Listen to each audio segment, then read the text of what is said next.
cealaltă. Директна комбинация. За да не е Pas атras става. și te-ai retras. Picioarele îndoite, Всичко е в ръка. exploziv. За да може по-бързо да изстрелите тялото, трябва да притиснете земята и да ползваме втория закон на практика, който си всяко действие има работа на ръка и обратно посока като действие. Малко и научите това нещо.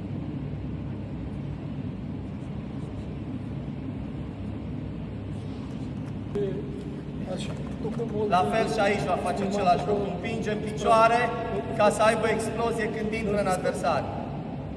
Așa, център тежестта, натиск върху земята и оттам влизам. Скрачвам. Te duci, vedeți ce face. Тоест много рязко се кръщам, за да няма време да бъда контратакован. С техники или с... Както играм.